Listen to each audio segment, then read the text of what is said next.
नमस्कार. स्वागतम सुस्वागतम. Swaranjali news channel A to Z फ्लॅशमध्ये उपस्थित सर्व रसिक प्रेक्षकांचं श्रोत्यांचं हार्दिक स्वागत.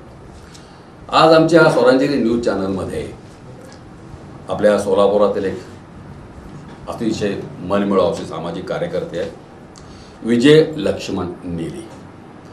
विजय लक्ष्मण नेली हे पद्मशाली युवक संघटनेचे सचिव आहेत आणि त्याचबरोबर पद्मसूर्य प्रतिष्ठानचे संस्थापक अध्यक्ष असे आमचे जवळचे स्नेही असलेले नेली साहेबांचं मी आमच्या या स्टुडिओमध्ये हार्दिक स्वागत करतो. नमस्कार. नमस्कार नेली साहेब, आपण आमच्या स्टुडिओमध्ये आपण आत्तापर्यंत सामाजिक क्षेत्रामध्ये जे विविध उपक्रम राबवले, जी समाजसेवा केली, तळागाळातील सर्वसामान्य नागरिकांच्या अश्रू पुसायचं काम केलं, त्या प्रत्यर्थ आम्हाला आमच्या सोलापूरकरांना माहिती व्हावी म्हणून आम्ही तुम्हाला विनंती करतो. तर सुरुवातीला मी तुम्हाला विचारतो की तुमचं शिक्षण किती झालं? माझं शिक्षण 12वीपर्यंत झालेलं आहे. कुठं झालं शिक्षण? माझं शिक्षण कुचन कॉलेजमध्ये झालेलं आहे. 12वीपर्यंत कुठं झालं? कुचन. ते 12वीचे शिक्षण झाल्यानंतर या सामाजिक कार्याकडं, सामाजिक उपक्रमाकडं कसं काय वळलं? माझं सामाजिक कार्यामध्ये वळण कशासाठी लागलं म्हणजे सोलापूर महानगरपालिकेचे किंगमेकर कैलासवासी महेशांना कोटे यांच्या मार्गदर्शनाखाली मी या सामाजिक क्षेत्रात आलेले आहे व मला सामाजिकचं आवड निर्माण झालेलं आहे. म्हणजे त्यांच्या नेतृत्वाखाली तुम्ही आतापर्यंत जे काही विविध सामाजिक उपक्रम केले महेश अण्णांच्या नेतृत्वाखाली केला? अच्छा. त्यांची कार्याची पद्धत मला आवडली, त्यामुळे मी त्यांना आकर्षित होऊन मी सामाजिक कार्यात आलेलं आहे. बरं. मग तुमच्या सामाजिक जे काही विविध उपक्रम राबवता, महेश अण्णांच्या नेतृत्वाखाली काम करता, महेश अण्णांचं तुम्हाला सहकार्य मिळतच असेल की प्रत्येक सामाजिक? 100% मिळत होतं मला. नेमक्या कुठल्या स्वरूपात मिळत होतं? आर्थिक, नाही, आर्थिक वगैरे काय नाही, म्हणजे त्यांनी तू म्हणजे सामाजिक कार्यात काम कर, मी तुझ्या पाठीमागं आहे असं मला म्हणत होते ते. त्यातल्या त्यात सामाजिक उपक्रमामध्ये तुम्ही उन्हाळ्यामध्ये, आता अलीकडं उन्हाचं तीव्र प्रमाण वाढायला लागलं, 42, 43, 44पर्यंत आपल्या सोलापूरचं तापमान अलीकडे 5-6 वर्षामध्ये उन्हाळ्यामध्ये प्रचंड वाढते.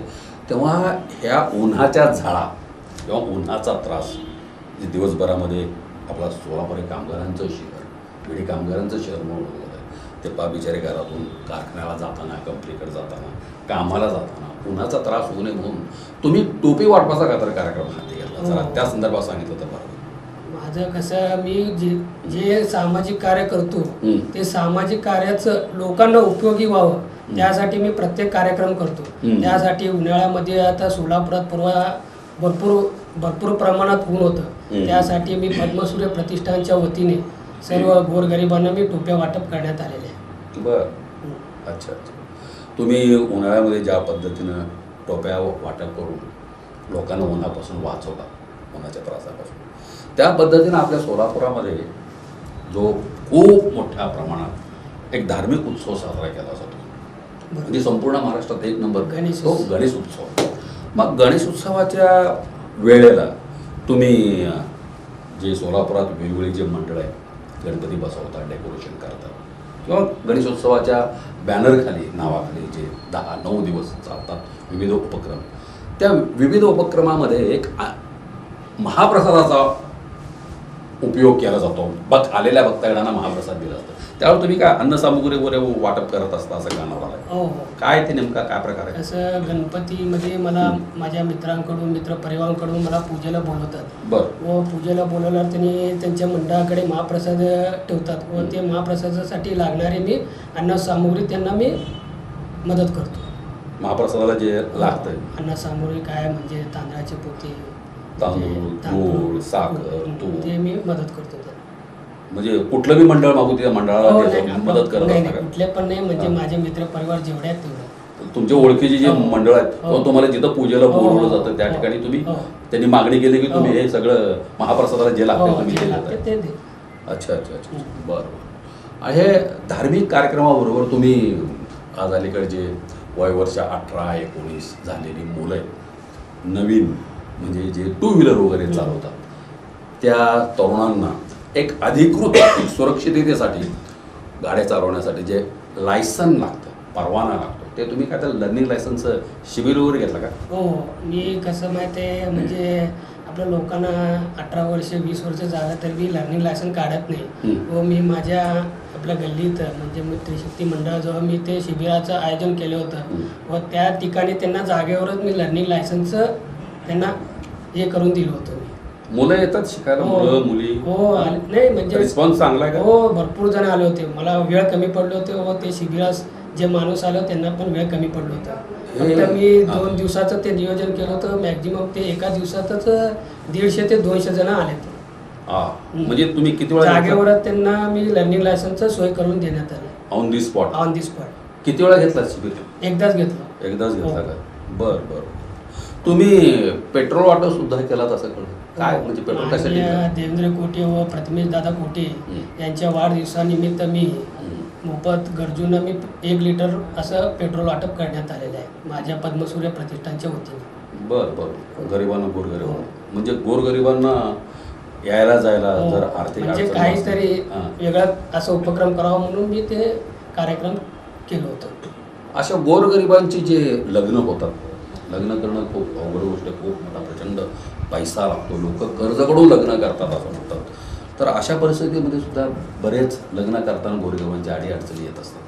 तुम्ही त्या अडीअडचणीच्या वेळेला त्या गरीब दाम्पत्याला, कुटुंबाला भांडी वगैरे काय सहकार्य घेऊन देता? आमचा मित्र नवीन घरकुलमध्ये राहतात व त्यांनी मला फोन करून सांगितलं होतं की असं असं इथं एक म्हणजे लग्न आहे, मग त्यांना असं असं संसार उपयोगी भांडे पाहिजे. मग मी त्यांना म्हणजे होकार दिला व मी त्यांना भांड्याची सोय करून दिली. साधारणपणे कुठली भांडी देतो? आता लग्नाला जे जे लागते ते मी संसार उपयोगी, संसार उपयोगी भांडे, वाढ, ताट्या, चमचे, सगळे गागरी, बादल्या, तेवढं मी संसार उपयोगी भांडे दिले होते. वा वा. त्यांचा संसार सुखाचा करायचा प्रयत्न. तुम्ही आपल्या सोलापूर शहरात जे छोट्या मोठ्या क्रिकेटच्या स्पर्धा होतात,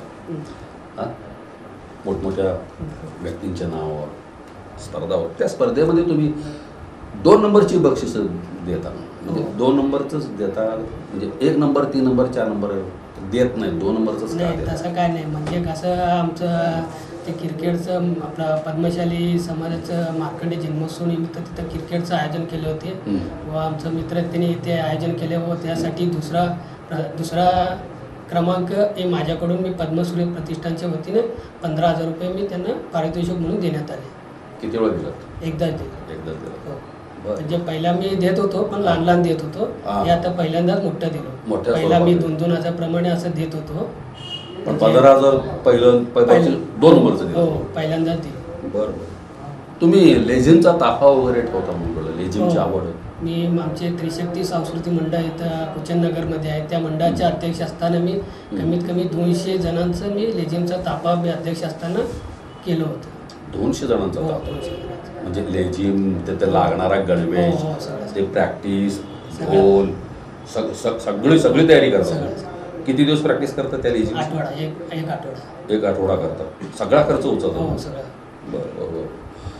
आपल्या सोलापुरामध्ये सगळ्यात मोठा उद्योगधंदा चादर निर्मितीबरोबरच विडी उद्योग सुद्धा खूप मोठ्या प्रमाणात बरोबर. तर त्या विडी वळण्याचं तुम्ही काही स्पर्धा वगैरे घेऊन महिलांना प्रोत्साहन देण्याचा प्रयत्न केला? महिलांना प्रोत्साहन देण्यासाठी जागतिक महिला दिनानिमित्त मी त्या दिवशी ते कार्यक्रम आयोजित केले होते व विडी वळण्या स्पर्धामध्ये मी नवीन घरकुल येथे कार्यक्रम घेतले होते. त्या कार्यक्रमाला मला भरपूर प्रतिसाद दिले होते महिलांनी व मी त्यांना माझ्या पद्मसूर्य प्रतिष्ठानच्या वतीने 1 नंबर, 2 नंबर, 3 नंबर असं पारितोषिक सुद्धा दिले होते. मग ते पारितोषिक प्रमाणपत्राच्या स्वरूपात होतं, स्मृतिचिन्हाच्या स्वरूपात होतं की आर्थिक स्वरूपात होतं? नाही, म्हणजे आर्थिक स्वरूपात होते. म्हणजे त्यांना मी मिक्सर वगैरे, परत कुकर, असं मी घरगुती वस्तू भेट देऊन घरगुती प्रमाणे त्यांना मी प्रथम, द्वितीय, तृतीय दिलं. परत उत्तर ज्या ते पण दिलं होतं. अच्छा.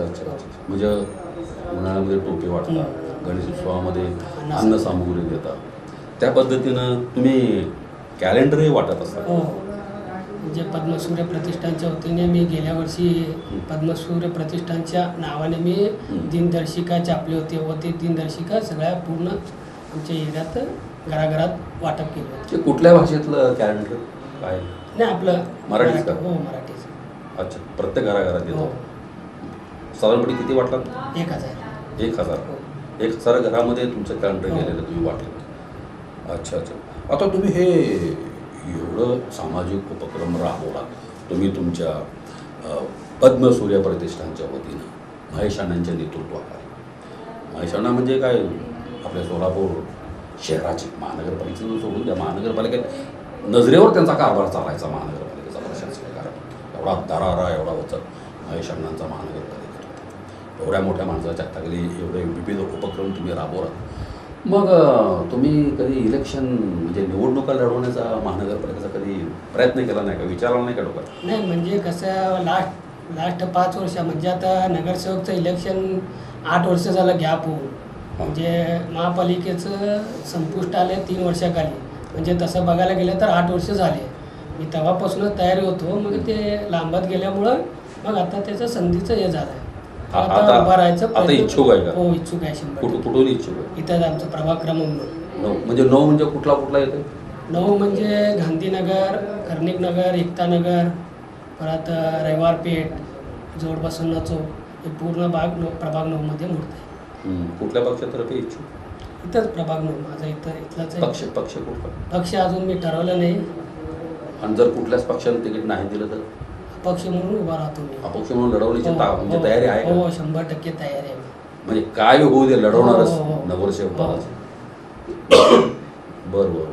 मग आता हे जे प्रभाग क्रमांक 9 म्हटलात, कर्णिक नगर, एकता नगर, जोडबसवण्णा चौक, बापूजी नगर, हे जो काही एरिया आहे, ह्या एरियाची लोकसंख्या माहिती आहे का प्रभाग क्रमांक 9ची? किती आहे अंदाज? अंदाजे 30,000 पर्यंत लोकसंख्या आहे. या 30,000मध्ये साधारणपणे कुठल्या जातीचे काही सर्व किती मतदार सर्व असावे, काय भाषिक कल्पना आहे? सर्व भाषिकचे इथं म्हणजे प्रभाग मराठा समाजाची किती आहे, सगळ्या- पद्मशाली समाजाची किती आहे, किंवा कुठल्या समाज सगळ्यात जास्त आहे की त्या जोरावर आपण निवडून येऊ शकतो, असं काही गणित आहे का तुमचं? म्हणजे कसं माहित आहे, इलेक्शन म्हणलं की सर्व समाजांना घेऊन जावं लागते.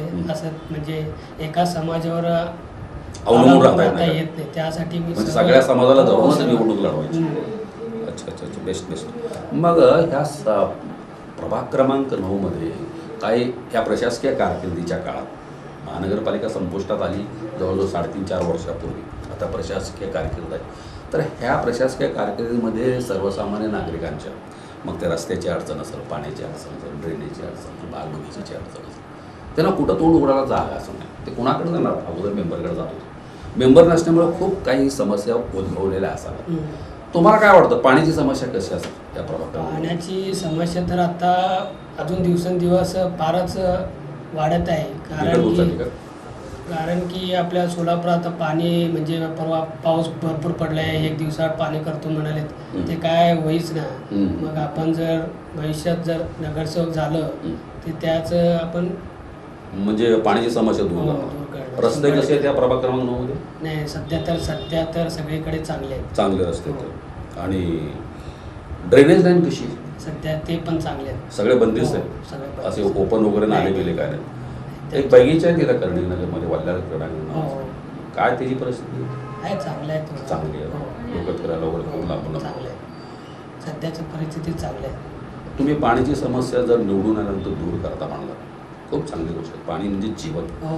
पाण्यावर माणसाचं सगळं जीवन चालतं. पाणी जर वेळेवर आलं तर माणसाचे सगळ्या कामावर वेळेवर जाणं, जेवण वेळेवर सगळं झोप वेळेवर होती. बाकीच्या समस्या तुम्ही कशा सोडवणार नगरसेवक म्हणून जर निवडून आलात? म्हणजे कसं आता मी जे सामाजिक कार्य केलं होते पण त्याच्यामध्येच मोडते. कारण की आता त्यांनी संधी दिलं तर म्हणजे आपण बोलण्याच्या अगोदर जर आपण नगरसेवक झालो ते मी माझ्या पद्धतीने करून दाखवतो. म्हणजे नगरसेवक म्हणजे काय असतो, काय करते ते मी करून दाखवतो. वा. रसिक प्रेक्षक हो, आज आपल्या स्वरांजली चॅनलमध्ये पद्मसूर्य प्रतिष्ठानचे संस्थापक अध्यक्ष आणि पद्मशाली युवक संघटनेचे सचिव, त्याचबरोबर चांगले सामाजिक कार्यकर्ते असलेले विजय लक्ष्मण नेली यांनी आतापर्यंत या 7-8 वर्षामध्ये जे सामाजिक कार्य केलं, त्या सामाजिक कार्याचा एक धावता आढावा त्यांनी आपल्यासमोर मांडला. त्यांनी खूप चांगल्या विचारलेल्या प्रश्नांची उत्तरे दिली. त्याबद्दल आपले आणि नेली साहेबांचे आम्ही मनपूर्वक आभार. धन्यवाद साहेब.